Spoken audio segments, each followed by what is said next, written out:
If you clicked on this video, you probably have the exact same problem I had a few years ago. You have a planner, but you struggle to use it consistently. Now, there could be many reasons for that, and therefore many solutions, but today I want to share a solution with you that literally saved my sanity during the pandemic. Since all of my routines were out of whack, I desperately needed a way to get some consistency back. And what a better way to do that than a planner? Well, it wasn't exactly a planner. It was more of a regular notebook that I use for my university studies, but that's not important anyway. What is important is that it worked so well for me that years later, whenever I'm feeling distant from my planner, like my routines are slipping away, and I'm struggling to stay consistent, I go back to this method. Of course, it is a bit modified since I first tried it, but the essence is the same. Let me just show you what I'm talking about. I personally believe that if you want to use your bullet journal more, you need to utilize more of these pages where you have the most space for days. But one of the reasons why you're not using them as much is probably because you feel like you don't have anything to do, therefore you have nothing to write in here, then you feel like you don't really need a planner, and then you just don't use it. So what we're going to do today is focus on setting up these pages in a way that's gonna help us use it more. And in order to do that, we're actually going to do another page first. I have one page specifically for this kind of things, which is when I want to create content. It's just a pretty page where I can write stuff, and we're going to use that to figure out what we want to do on the weekly pages. We're gonna start by listing the habits that we're working on, and you can actually use your habit tracker to inform you about this. We will separate our habits into two different categories. The first category is gonna be habits that are like more black and white. You either did it or you did not. 1 and 0. There's not really a specific way in which you complete that habit. So that's, for example, using your planner, your bullet journal. You either used it that day or you didn't. Now, I'm a big proponent of also using something in between, so for those gray areas, but we have to talk about that some other time. For most of my habits that are like that, I do have something in between, but in this sense, we are talking about all the habits that you don't really have like a way of doing them. So if we take, for example, using the bullet journal, if I did it that day, it's checked. If I did not, it's not. But if I don't do it that day, but I come back and do it the exact next day, then I count that like as a half. Now, you may not want to do that, but still you see that it's like 2 or maybe 3 values for that. So we only need like a small box for those kind of habits. So you can either check it or not. If you want to use like the third option, which is like doing it half, I usually do like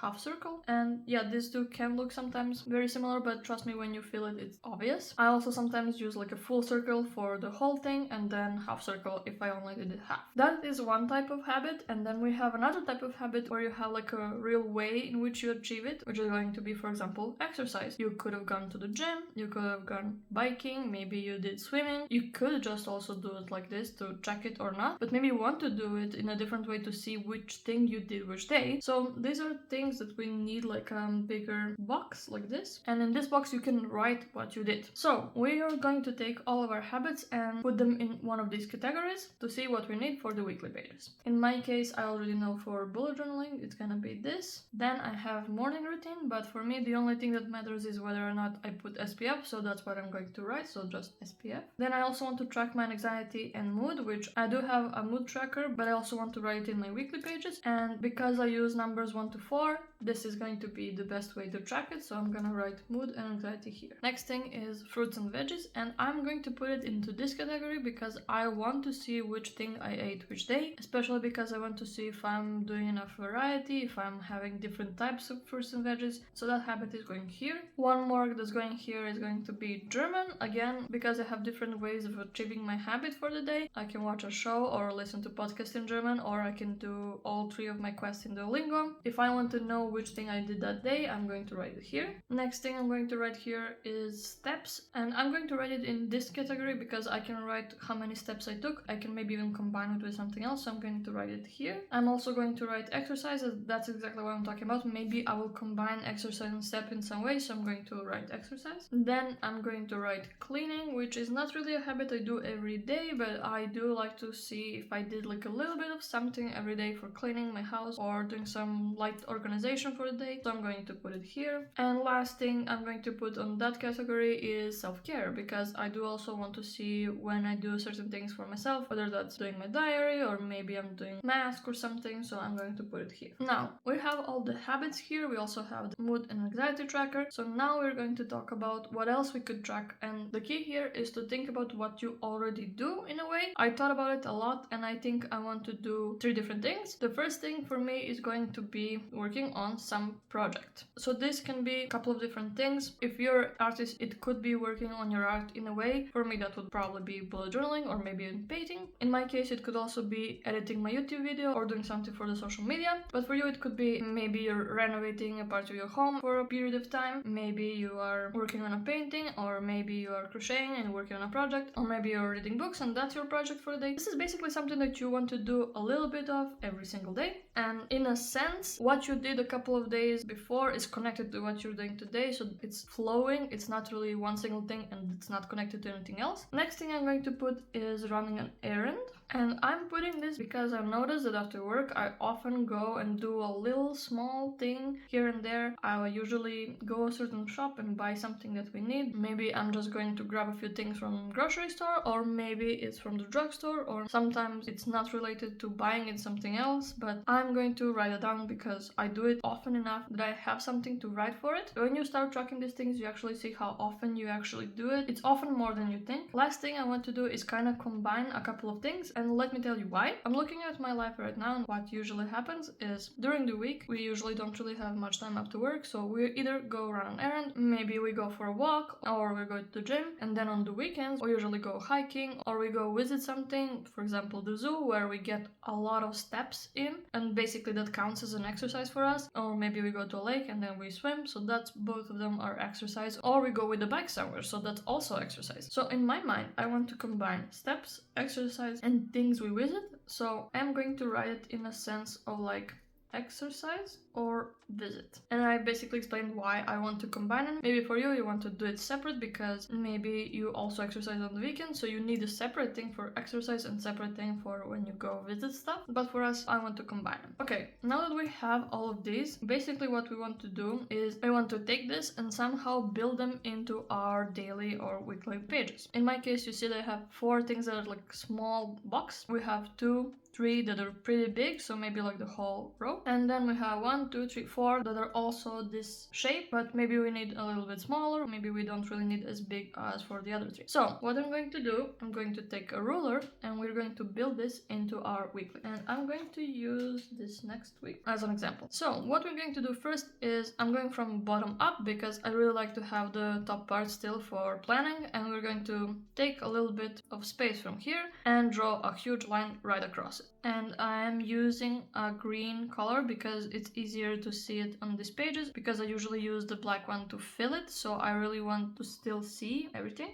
So now in this part here, which is my week, and this is also like space for weekly stuff, in this section over here I'm going to write what this is for, and in my case that's gonna be the project, so I'm gonna write project. So this whole row is going to be for projects for everything of that week. Next thing I'm going to do is exercise and visit. It's gonna be the exact same way, so I'm going to do a huge line right across it, and I'm going to write exercise/visit like I mentioned before. And lastly, I'm going to do the exact same way for the errand. Now we put this one, and this one. Now we're going to do the other 4 from here, so fruit, German, clean, and self-care. And we're going to do basically the same thing, but I'm going to do half of this line because I don't really need that much space. So again, we're going to start by drawing the line, and then I'm going to split it here and for 2 things, but because we have 4 things in total, I'm going to first draw the other line and then split all of them. Now we're going to split them. So now we have fruits, German, self-care, and clean to put them here in some sort of way. I think I'm going to do self-care here, clean here, fruit, veggie here. And the last thing is going to be the ones that we check. So we need another line for this, and then we're going to split the line into 4 small squares. It's not gonna be a perfect square, it's gonna be more like a small rectangle, but I don't really care. So I'm going to do Bujo, Mood, and Anxiety, and SPF in that order, and then these are going to be where you actually fill them. So how you build these parts is completely up to you. Your weekly or daily spread does not look the same way probably, so you might have more space or less space. It's really up to you how you build these things, but the important thing is that you now have space for each of the things that you want to track and achieve, and basically things that you already do in a way, and you now have space where you can fill them. So let me show you an example how I would fill this day to day. So let's say it's now Monday the 13th, I finished the day, I'm home, so I'm going to do, yes, I did my bullet journal, My mood was maybe 2. My anxiety was also 2. I did put my SPF. For fruits, I had an apple. I cleaned a little bit, so I can say maybe kitchen. Then for self-care, I maybe did my nails. And for German, I did Duolingo. For errand, maybe that day I did not do anything, so I can just cross it. For exercise or visit, let's say I took a walk, so I would put walk. And for project, maybe did my budgeting. Then for Tuesday, for example, I did my bullet journal, then my mood was maybe 1, and my anxiety was also 1. For SPF, I did put it. For fruits and veggies, maybe I had strawberry, then I did not really clean anything. For self-care, maybe I did like my hair, and for German, I did like a podcast.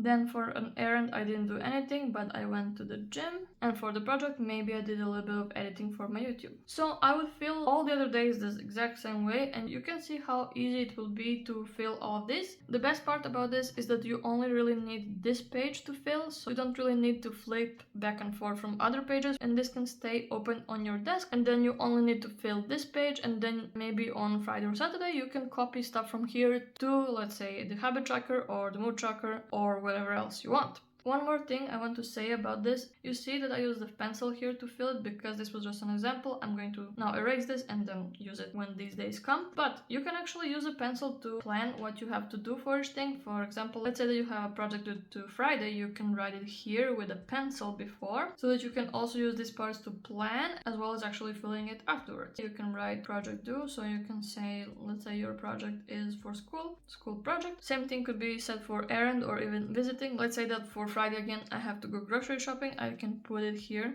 so that I know that for Friday my errand will be grocery shopping. Let's say for Saturday I want to go visit the zoo, so I'm going to put here zoo. I do recommend still having a little bit of space somewhere else to plan your other things, but right now I don't really need it too much because I have all of this space down here, which is exactly why I have both this weekly thing and this part for the weekly thing where I can plan my other items. But if you need for specific days, please leave more space somewhere else on your pages. And at the end of the day, this is just an example. This is from my habits, and those habits are from my yearly goals. So in the end, this really depends on what you want to achieve and where you are in life. You don't have to have all of these things. If you already filled this for 1 week and you notice that something is not really working for you, for next week you can always change it. Maybe you need your cleaning to just be a check thing, really up to you for a lot of these things. The important thing is to include it in your weekly in a way. When I was doing this during the pandemic, obviously it was a bit different. I didn't do an errand every day. I was in university, so obviously I was doing my studies and my projects for that. But if I only focused on that, I would have definitely lost my sanity. The key for this to work is to also include self-care and hobbies and stuff you really enjoy doing, just to have some time for yourself, even if it's just 10 minutes. To summarize, the reason this method works so well, in my opinion, is that it uses what you already do on a daily basis and incorporates habits that keep you consistent into a sort of expanded habit tracker right onto your weekly pages. This way you don't really need to flip back and forth pages to fill your bullet journal, and if you do have special pages for these kind of things, for example habit tracker or mood tracker, you can always go back and fill it later. Working on projects and doing daily errands make us feel like we accomplished something, and then self-care and hobbies truly feel like a reward for ourselves. To top it off, including some self-reflection, even if it's just a number for mood and anxiety, or one sentence to summarize your day, will make the whole day feel complete. Even though exact fields you use will vary, I believe if you have all of this in mind, it will be successful for you as well. In fact, if you tried and it works for you, or you find a way to improve it, please come back to this video and let me know in the comments, and maybe you should also subscribe and like the video, just so you know it's easier to find it again. Thank you very much for watching this entire video, I really hope you enjoyed it, and I hope to see you in my next one. Bye bye!